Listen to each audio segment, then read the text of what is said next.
নমস্কার বন্ধুরা, স্বাগত জানাই তোমাদের আমার ইউটিউব চ্যানেলে। তো এই মুহূর্তে যে বিশেষ খবরটির দিকে আমরা নজর রাখবো সেটি হলো আপার প্রাইমারির দীর্ঘ 8 বছরের প্রতীক্ষার কিন্তু আজ অবসান হলো। কলকাতা হাইকোর্টে আপার প্রাইমারি যে মামলাটি পেন্ডিং ছিল সেই মামলাটি আজ কিন্তু একটি রায়দান করে দেওয়া হলো, চূড়ান্ত রায়দান।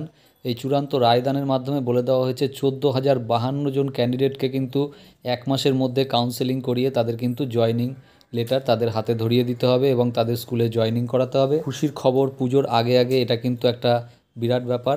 তো তোমরা যারা পাস করেছিলে আপার প্রাইমারি তাদের জন্য একটি সুখবর। আর এর পাশাপাশি হাইকোর্ট আরও যে নির্দেশ দিয়েছেন সেটা হচ্ছে ওই 14,052 জনের মধ্যে কিন্তু 1,463 জন ক্যান্ডিডেট যাদেরকে প্যানেল থেকে বাদ দিয়ে দেওয়া হয়েছিল তাদেরকেও কিন্তু প্যানেলে ইনক্লুড করে তাদের আবার কাউন্সেলিং করে তারপরে তাদেরকে জয়েনিংয়ের কথা কিন্তু হাইকোর্ট থেকে আজ জানিয়েছে। তো বন্ধুরা, দীর্ঘ 8 বছরের এই আপার প্রাইমারির যে বিভিন্ন সময় বিভিন্ন রকম কেস হয়েছে সেই কেসগুলো সম্পর্কে তোমরা জানো এবং তোমরা এটাও জানো যে কিছুদিন আগেও কিন্তু আপার প্রাইমারির একটি প্যানেল ক্যান্সেল হয়ে আবার নতুন করে প্যানেল তৈরি করা হয়েছিল। মৌসুমী ম্যাডামের বেঞ্চ কিন্তু প্রথমবারে যে প্যানেলটি তৈরি হয়েছিল আপার প্রাইমারি সেই প্যানেলটিকে কিন্তু ক্যান্সেল করে দিয়েছিল। তারপরে কিন্তু স্কুল সার্ভিস কমিশন আবার নতুন করে প্যানেল তৈরি করেছিল এবং তারপরেও কিন্তু কেস হয়েছিল। যেহেতু বিজেপির পক্ষ থেকে আজ বাংলা বন্ধ ডাকা হয়েছিল, সে কিন্তু বিচারপতিদের কাছে একটি আবেদন করা হয়েছিল বার অ্যাসোসিয়েশনের পক্ষ থেকে যে যাতে করে আজকে ফাইনাল রায় না দেওয়া হয়, কারণ আজকে কিন্তু এই রায়দানের ক্ষেত্রে বিভিন্ন উকিল বা যারা পিটিশনার আছে তাদের ক্ষেত্রে কিন্তু আদালত চত্বরে পৌঁছানোটা একটু মুশকিল হয়ে যাবে বা তাদের কিছু বলার থাকলে সেটাও তারা আজকে উপস্থাপন করতে পারবেন না। কিন্তু এতৎ সত্ত্বেও বিচারপতিরা কিন্তু আজকে রায়টা দিয়েই দিলেন। হাইকোর্ট কিন্তু আজকে রায়টা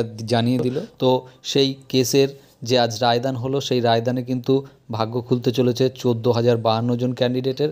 এখন দেখা যায় পুজোর মধ্যে অর্থাৎ এই আগামী 1 মাসের মধ্যে স্কুল সার্ভিস কমিশন কত তাড়াতাড়ি এই রায়দানটিকে কার্যকরী করে অথবা এই রায়দানটির বিপক্ষে কেউ উচ্চতর আদালতে মামলা করেন কিনা সেই দিকে আমাদের নজর থাকবে এবং যদি জয়েনিং হয় সেক্ষেত্রে কি কি প্রসেস আছে, কিভাবে করতে হবে সেদিকেও আমাদের নজর থাকবে। তো বন্ধুরা, এখনকার জন্য এটুকুই ছিল ভিডিওটি দেখার জন্য অসংখ্য ধন্যবাদ। তোমরা সবাই ভালো থাকবে, দেখা হচ্ছে আবার পরের ভিডিওতে।